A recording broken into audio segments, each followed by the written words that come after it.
What is your sense on the conversation of quarterbacks under pressure and, when they don't perform and come home with a ring or anything like that, Michael? What are your 2 cents on that subject matter?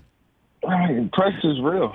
And, every quarterback, when you wake up on the morning of a game, you add so much pressure to, what's already been created.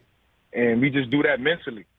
And if it's just winning the game that day, or if it's winning the playoff game or winning a Super Bowl, we all feel that pressure and add that extra pressure to ourselves. And it just doesn't go anywhere. Like it's a mental thing, and, it makes some of us better.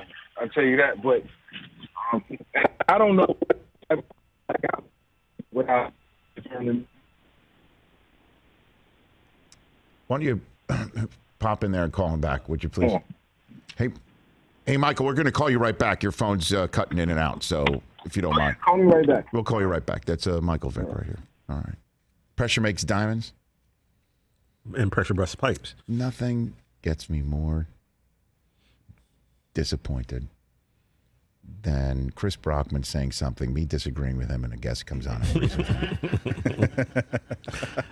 I didn't even have to look at him. So I could feel him smile when Mike said that. I didn't even have to look that direction. Now you know what it would have been like if he had won the NBA Fantasy League. No, Rich, here's the deal. We're now 3 days into the fantasy season being over, and you're still talking about it. I didn't bring up the fact that Michael Vick just confirmed everything I said minutes ago. You did. 3 business days, by the way. That's all it's been. That's enough time. By the way, that's well within your rights to gloat. Yeah. I'm just saying. But I'm the Minnesota Timberwolves of fantasy. Well, no, because you actually won a chip. You understand? Oh, that's true. Yeah. So should I add my 4th quarterback, right? Do you want Tua or Dak, or you want to go Patrick Mahomes?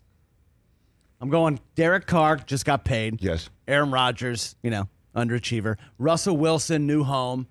Who else? Who's the 4th? Under the most pressure? Yeah. Then put Aaron Rodgers there. No, I do have Aaron Rodgers. So what do you got? I got Derek Carr, right? Aaron Rodgers, Russell Wilson. Right. A lot of pressure because Broncos fans are right. pissed. And the 4th spot, do I go Dak? Do I go Tua? No, you don't go Dak. Yes, you go Dak. Pressure? No.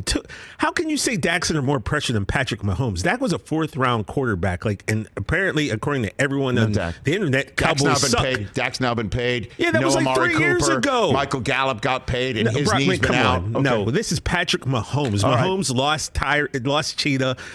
Brockman already had him on his Mount Rushmore. Michael Vick's back. Let's ask Mike Vick. Are you there, Michael? Let him make the decision. Okay, there you are. I'm here. This is a great discussion. I tell you that. It's a great discussion. So you hop in. What do you think?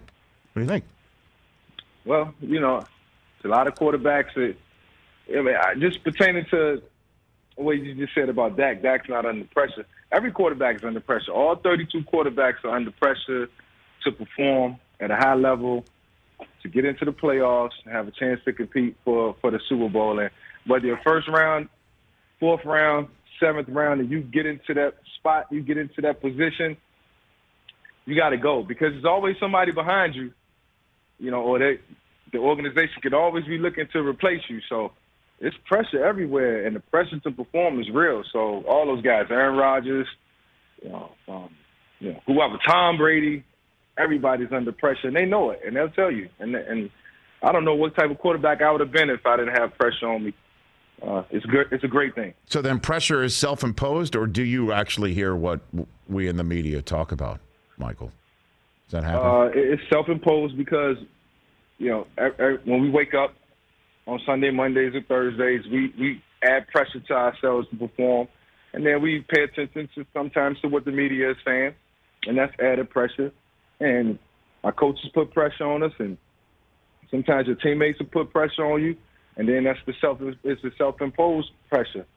And so it comes from everywhere. And that's why this is such an elite level. When you play in the National Football League, when you play on that level, there's so much expectation. Sometimes it's hard to even have fun. But, it is what it is. And I don't want to say that to discourage any young listener. It's a great thing, man. I don't know what I would have been if I didn't feel all that pressure around me. and be able to compartmentalize everything and pull it all together and make good plays and trust what I did in practice and let it all come together. So, man, a professional sports in general is pressure packed.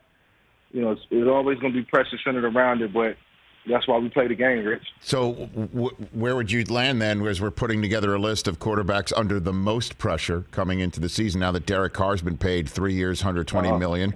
Then we threw Aaron Rodgers now on the list. One of the most surprising stories is that he re-signs, but Devontae Adams goes, and so does Valdez-Scantling. Who else you put on that list, Christopher? Russell Wilson, new home, a lot of pressure, and we put Dak. Yeah, Russell, Dak. Dak's under a lot of pressure. How about Dak versus Mahomes? That's the one where we're down to. Which one would you put on this list? We only can have 4. What do you got for me on that? I would say Dak over Patrick because the Dallas Cowboys fans, you know what they're yearning for. They want that championship. They want the ring against America's team, and they love Dak and they believe in him, and I believe in him. I certainly think he can get it done. I just think he just pull a couple more tricks out the bag, and I think being a year or 2 years removed from the injury, of course I expected Dak to come back last year and not, really be 100% confident in taking hits and scrambling and, just being an ultimate dual threat. I think that'll come this year, and I definitely want to see a little bit more of that out of Dak, and he's more than capable of doing it. I think it'll take his game to the next level. Just like a lot of these other young quarterbacks, and then there's Russell, and all these guys who got championship pedigrees and have been there. They want that. They want to get there, so they know what they're getting themselves into when they signing big contracts and changing teams. They appreciate this journey. I can promise you that. Hey, you watched all the way to the end. Thanks for that. Watch more right here.